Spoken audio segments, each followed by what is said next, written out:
एक छोटे से गांव में एक बहुत पुरानी हवेली थी जिसे लोग ठाकुर हवेली कहते थे। उस हवेली को लेकर कई अफवाहें फैली हुई थीं। लोग कहते थे कि वहां रात में किसी औरत के रोने की आवाज आती है, खिड़कियां अपने आप खुलती बंद होती हैं और कोई रात नहीं वहां। गांव में एक नौजवान था, नाम था अर्जुन।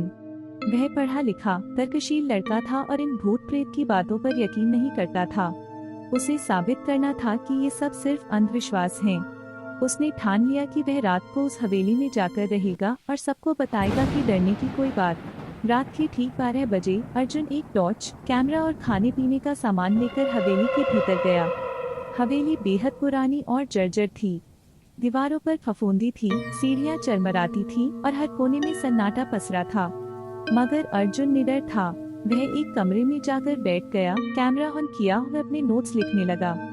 आधी रात को अचानक खिड़की जोर से खुल गई। अर्जुन चौंक गया, मगर सोचा कि ये हवा का असर होगा।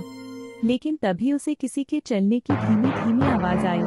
वह टॉर्च लेकर बाहर निकला। बरामदे में एक औरत सफेद साड़ी में खड़ी थी, बाल उसके चेहरे पर थे और वह धीरे धीरे पीछे मुड़ रही थी। अर्जुन डर गया, मगर उसने हिम्मत की और पास गया। जैसे ही उसने टॉर्च उसकी ओर घुमाई, वह औरत गायब हो गई। अर्जुन अब गंभीर हो गया। उसने सुबह तक वहां रुकने का फैसला किया। सुबह होते होते उसे हवेली की बेसमेंट में एक पुरानी डायरी मिली। उसमें लिखा था कि इस हवेली की मालकिन सावित्री देवी की रहस्यमय मौत हो गई थी। ठाकुर ने उसकी संपत्ति हथियाने के लिए उसे जिंदा।